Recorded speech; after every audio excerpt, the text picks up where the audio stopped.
Detective Ujjwalan. സംഭവം എൻ്റെ mixed review ഒക്കെ കണ്ടതിന് ശേഷം തന്നെയാണ് ഞാൻ പടം കാണാൻ തീരുമാനിച്ചത്. അതുകൊണ്ട് തന്നെ വലിയ പ്രതീക്ഷയില്ലാണ്ടാണ് പോയത്. പ്രതീക്ഷിച്ചത് എന്താണോ അത് തന്നെയാണ് കിട്ടിയതും. എന്നിട്ടും എന്നെ കാണാൻ പ്രേരിപ്പിച്ച ഘടകങ്ങൾ എന്താണെന്ന് വെച്ചിട്ടുണ്ടെങ്കിൽ, ഒന്നാമതായിട്ട് ആ ഗ്രാമാന്തരീക്ഷത്തിലുള്ള കഥ പറയുന്ന ചിത്രങ്ങൾ എനിക്ക് ഭയങ്കര ഇഷ്ടമാണ്. രണ്ടാമത് ഫിനിറ്റ്സ് ധ്യാൻ ശ്രീനിവാസൻ, എന്തോ ആളോടും ഒരു ചെറിയ ഇഷ്ടമുണ്ട്.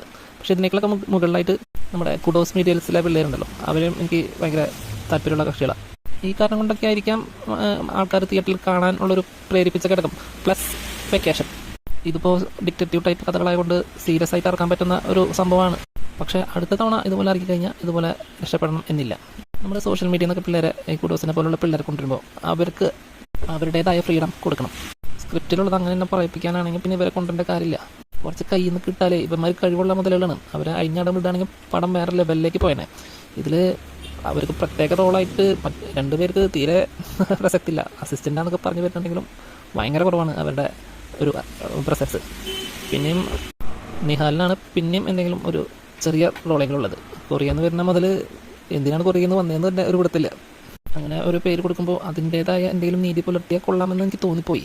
കുഴപ്പമില്ല, ഞാൻ അടുത്തതിലെങ്കിലും ഇതിനെന്തെങ്കിലും ജസ്റ്റിഫിക്കേഷൻ കൊടുത്തു കഴിഞ്ഞാൽ തീരാവുന്ന പ്രശ്നമുള്ളൂ. അടുത്ത തവണ മേക്കിംഗ് ഒന്നും കുഴപ്പമുണ്ടായില്ല. എന്നാലും അടുത്ത തവണ കുറച്ചും കൂടി നല്ല കഥയും കുറച്ചും കൂടി കോമഡിക്ക് കയറ്റി വന്നിട്ടുണ്ടെങ്കിൽ ഇതും ബമ്പർ ഹിറ്റും ആവും എന്നുള്ളത് ഉറപ്പ് തന്നെയാണ്. നല്ല പടങ്ങൾ ഇറങ്ങട്ടെ.